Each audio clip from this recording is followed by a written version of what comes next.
Hello hello hello everyone, welcome to our channel let's practice together. तो जैसा कि हम लोग प्रॉब्लम ऑफ द डे से पहले डिस्कस कर लेते हैं थॉट ऑफ द डे। तो आज का थॉट बहुत ही सिंपल है कि be your self because every one else is already taken. देखो, हम लोगों के ना अंदर, हर एक के अंदर एक यूनिक क्वालिटीज होती है। तो आप अपने क्वालिटीज को पहचानो।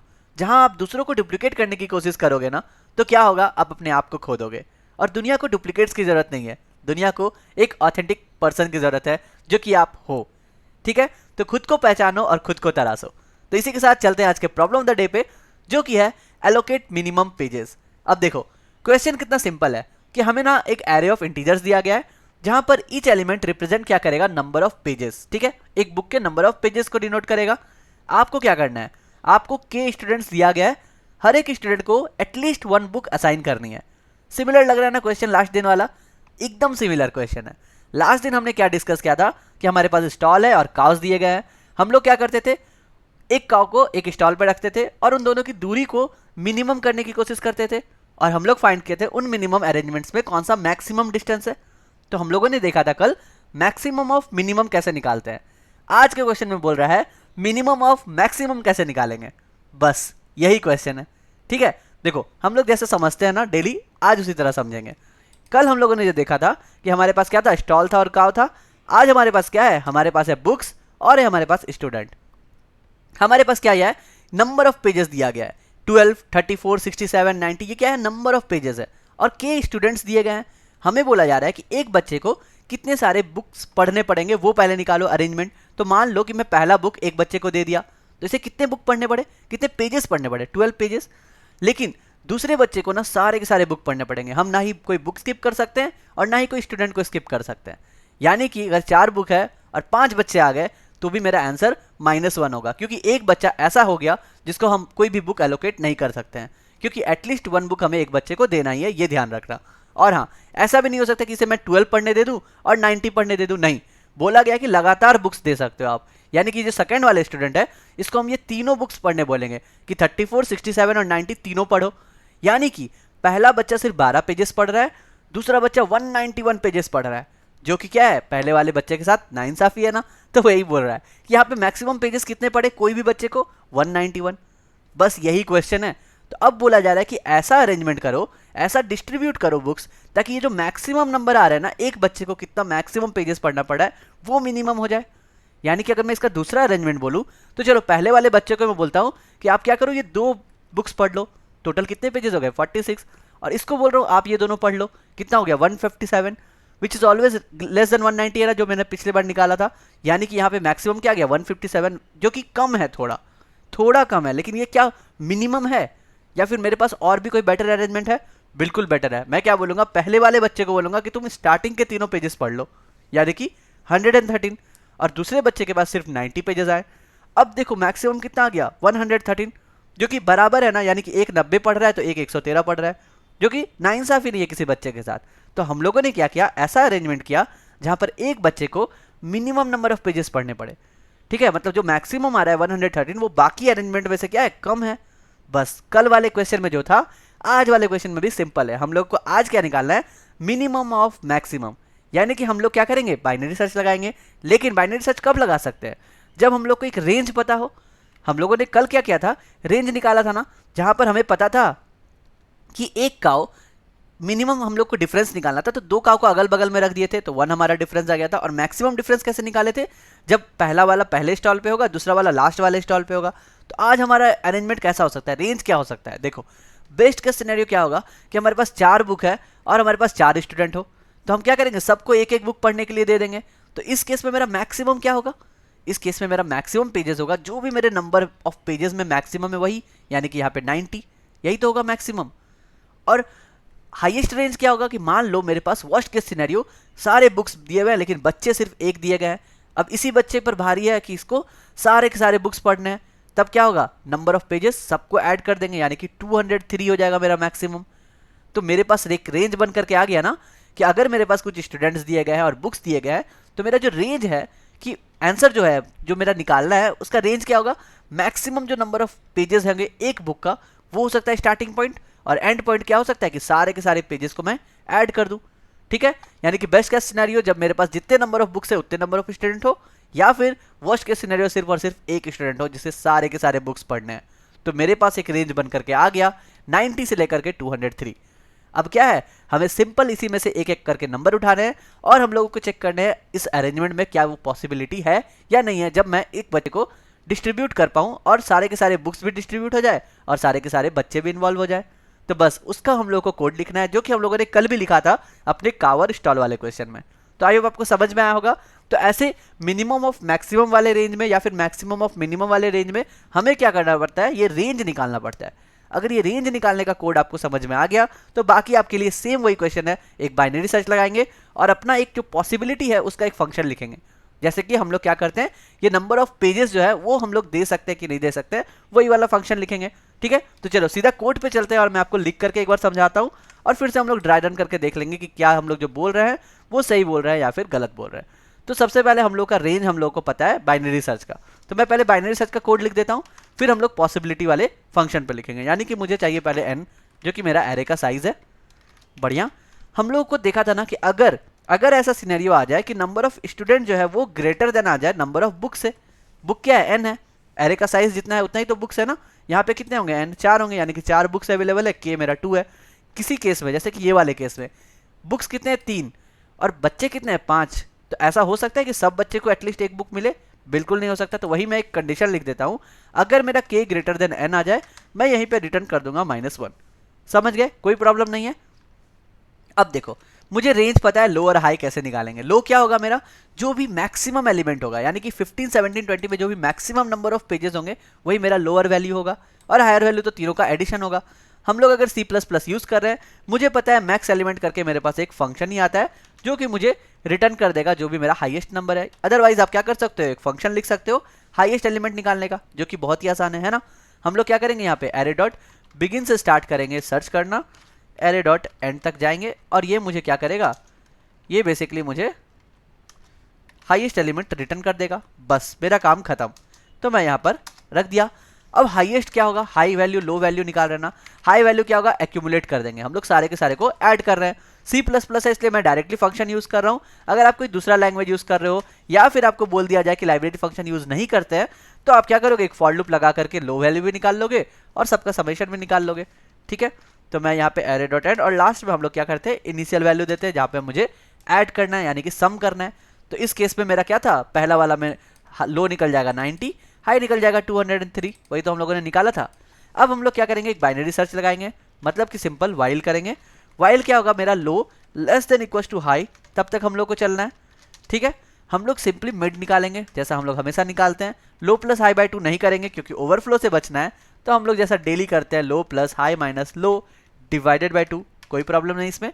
अब हम लोग को एक फंक्शन लिख रहे हैं कि क्या ये जो मिड वैल्यू है ये पॉसिबल है या डिस्ट्रीब्यूशन में कि नहीं। तो इसके लिए हम लोग एक फंक्शन लिखेंगे पॉसिबिलिटी का, जो कि हम लोग चेक करेंगे कि क्या वो मेरा पॉसिबल है या फिर नहीं है। ठीक है, तो मैं उसका नाम कुछ भी दे सकता हूँ, यहाँ पे मैं लिख देता हूँ इज पॉसिबल, मैं बस चेक कर रहा हूँ उसको। ठीक है, आप चेक फंक्शन का नाम दे दो, जो भी आपका नाम। क्या क्या भेजेंगे हम लोग, एरे भेजेंगे, नंबर ऑफ स्टूडेंट भेजेंगे और ये मिड वैल्यू भेजेंगे, क्योंकि इसके लिए मुझे चेक करना है। अगर ये बोला पॉसिबल है, ट्रू है, यानी कि मैं अपने रिजल्ट में इसको स्टोर कर लूँ, result equal to nothing but mid value. ठीक है, यानी कि मान लो कि मैंने एक रेंज बनाया था 90 से लेकर के, देखो मैंने एक जो रेंज बनाया ये क्या था, 90 से लेकर के 203 था। मैं मिड वैल्यू निकाला जो कि मेरा निकला सपोज 150। अब 150 जो है वो पॉसिबल है, मुझे क्या चाहिए, पॉसिबल अगर है ट्रू, तो मैं रिजल्ट में बोला कि 150 को डाल दो। देखो मैं रिजल्ट में यहाँ पे डिफाइन कर देता हूँ, इंट रिजल्ट इक्वल टू -1 मान लो, क्योंकि मैं इसी को अपडेट करूंगा। ठीक है, हाँ, तो इस रेंज की हम लोग बात कर रहे थे। अब मान लो 150 है, लेकिन मुझे पता है ना 150 से भी छोटा 113 भी तो पॉसिबल है। यानी कि अब मुझे कहाँ चेक करना है, राइट साइड में या लेफ्ट साइड में। अगर 150 पॉसिबल है यानी कि 203 तक मुझे चेक नहीं करना है, मुझे मिनिमम वैल्यू निकालनी है, तो मुझे अपने हाई को ना पीछे करना पड़ेगा, यानी कि लेफ्ट साइड पे करना पड़ेगा। तो मैं क्या करूंगा, हाई इक्वल्स टू मिड -1। बस पूरे के पूरे क्वेश्चन में यही इंपॉर्टेंट रहता है, जब आपको मिनिमम ऑफ मैक्सिमम निकालना हो या फिर मैक्सिमम ऑफ मिनिमम, उसी के अकॉर्डिंग हम अपने हाई और लो को किधर शिफ्ट करेंगे। तो कल जब हमने क्या था, तो कल हमने लो को शिफ्ट किया था हाई +1 में, मिड +1 में, राइट, इस जगह पर। क्यों, क्योंकि मुझे अब राइट साइड चेक करना था, मुझे मैक्सिमम की तरफ जाना था। आज मुझे मिनिमम की तरफ जाना है, इसलिए मैं क्या कर रहा हूँ, हाई को केस कर रहा हूँ मिड -1 में, जब मेरा पॉसिबल है, ट्रू केस में। अदरवाइज अगर ऐसा नहीं है, यानी कि हम लोग कम वैल्यू में नहीं आ सकते, हमें हायर वैल्यू में चेक करना है, यानी कि low will be nothing but mid plus one. इसी तरह हम लोग क्या करेंगे, अपने रेंज को शिफ्ट करेंगे। तो आई होप आपको ये low plus one, mid plus one और मिड माइनस वन का कंसेप्ट समझ में आ गया कि किस केस में हम लोग हाई में डालते हैं और किस केस में हम लोग लो में डालते हैं ये चीज़, ठीक है। और जब मेरा ये वाइल लूप खत्म हो जाएगा, हम लोग क्या करेंगे, सिंपली रिटर्न कर देंगे अपने रिजल्ट को। बस यही है। तो यही है बाइनरी सर्च में हमारा मैक्सिमम ऑफ मिनिमम कंडीशन या फिर मिनिमम ऑफ मैक्सिमम का। अब हम लोग का जो क्वेश्चन है वो पूरी तरह डिपेंड करेगा ये ईच पॉसिबल फंक्शन को लिखने के लिए, ठीक है। चलो मैं यहाँ से ये सबको डिलीट करता हूँ। तो बेसिकली हमने बाइनरी सर्च का काम कर लिया। अब हमें लिखना है अपना फंक्शन जो कि क्या रिटर्न करेगा, सिंपली रिटर्न करेगा ट्रू या फॉल्स। फंक्शन का नाम हमने लिखा इज पॉसिबल और ये 3 पैरामीटर को लेता है, यानी कि पहला तो सेम ही है, वेक्टर इंट हमारा %arr, दूसरा मेरा इंट k है और तीसरा हमने बोला इंट मिडिल। मिडिल क्या है, मैक्सिमम पेजेस है, कि हमारा वो मैक्सिमम पेजेस जाएगा या नहीं जाएगा, बस मुझे यही गेस करना है, ठीक है। हम लोग जैसा हम लोगों ने कल स्टॉल वाले केस में लिखा था, आज भी हम लोग सेम फंक्शन लिखने वाले हैं। देखो यहाँ पर स्टॉल के बदले क्या है, स्टूडेंट्स है, ठीक है। वहाँ पे काउस था, यहाँ पे स्टूडेंट, तो मैंने स्टूडेंट इक्वल टू 1 दे दिया। और number of pages, total pages हम लोग बोल सकते हैं यहाँ पे, जो हम लोग सम करते हुए चलेंगे, तो टोटल पेजेस ही लिख देते हैं, जो कि मेरा 0 है, ठीक है। हम लोग सिंपल सा एक फॉर लूप लगाएंगे, कहाँ पे, ऑटो ले लेते हैं हम लोग, ऑटो पेज इन ARR, ठीक है। ये पूरे एरे में हम लोग एक एक करके सारे पेजेस को उठाएंगे। हम लोग चेक करेंगे कि क्या किसी भी केस में मेरा पेज जो है वो ग्रेटर देन मैक्सिमम पेजेस है। अगर ऐसा है तो हम यहीं पे रिटर्न कर देंगे फॉल्स, यानी कि ये कंडीशन पॉसिबल नहीं है। मान लो बोला गया मैक्सिमम पेजेस है मेरा 10, ठीक है, लेकिन पहला में ही 12 पेजेस बोला जा रहा है कि कम से कम तो 12 पेजेस पढ़ना ही पड़ेगा, लेकिन मुझे पता है कि मैक्सिमम पेजेस हम लोग को 10 ही पढ़ना है। तो इस केस में क्या होगा, आगे हम लोग चेक ही नहीं करेंगे, यहीं पे बोलेंगे रिटर्न फॉल्स। समझ गए, क्योंकि एक single book has more pages than maximum pages, यही समझ लो कि एक जो मेरा बुक है, एक ही बुक, एटलीस्ट 1 बुक तो मुझे असाइन करना ही करना है, उसको हम लोग काट नहीं सकते हैं, ठीक है। बुक में ऐसा नहीं कि 2 पेज फाड़ करके आप पढ़ने के लिए दे दिए। चलो अब हम लोग क्या लिखेंगे, अगर ये पॉसिबल है तब हम लोग अंदर जाएंगे। अब अंदर हम लोग क्या करेंगे, सम करेंगे टोटल। किसको करेंगे, जो भी मेरा टोटल पेजेस है उसमें ऐड करते चलो। अभी जो करंट पेज आ रहा है उसको, करंट पेज जैसे ही मैंने ऐड किया, क्या वो ग्रेटर देन मैक्स पेज आ जा रहा है। अगर ग्रेटर देन मैक्स पेजेस आ जा रहे हैं तो मैं बोलूँगा कि मुझे स्टूडेंट बढ़ाने पड़ेंगे, यानी कि नंबर ऑफ स्टूडेंट को कर दो इंक्रीज, ठीक है। और अब क्या करेंगे, हम लोग जो है नया वाला सम लेंगे, यानी कि मेरा टोटल पेजेस अब कहाँ से हो जाएगा, टोटल पेजेस इस वाले नंबर से हो जाएगा जहाँ पे अभी हम हैं, नेक्स्ट वाले पे, ठीक है। मान लो मेरा 50 आता, तो जैसे ही मैंने 12 लिया और 20 आता, 12 + 34 जैसे मैं करूँ तो ये तो ग्रेटर देन 20 आ जाता ना मैक्स पेजेस से। तो मैं बोलूँगा क्या कि अगर 20 मेरा मैक्सिमम पेजेस है तो मुझे 2 स्टूडेंट लगेंगे डिस्ट्रीब्यूट करने में, एक मेरा 12 पढ़ेगा, एक मेरा 34 पढ़ेगा। उसी के लिए मैंने क्या किया, स्टूडेंट प्लस प्लस किया और टोटल पेजेस में मैं क्या डाल दे रहा हूँ, पेज को डाल दे रहा हूँ जो कि मेरा करंट लोकेशन है, क्योंकि यहाँ से अब मुझे कैलकुलेट करना है नेक्स्ट स्टूडेंट के लिए, ठीक है। एल्स हम लोग क्या करेंगे, एल्स हम लोग सिंपली ऐड करते चलेंगे अपने टोटल पेजेस में कि वो बच्चा ये भी पढ़ सकता है। यानी कि देखो पहले वाले केस में मेरा मैक्सिमम रेंज क्या होगा, 90 होगा, ठीक है। मैं पहले वाले में 12 डाल रहा हूँ, अभी भी तो 90 कंप्लीट नहीं हुआ ना, यानी कि एक बच्चा और भी आगे पढ़ सकता है, 34 ये भी पढ़ सकता है, 67 ये भी पढ़ सकता है।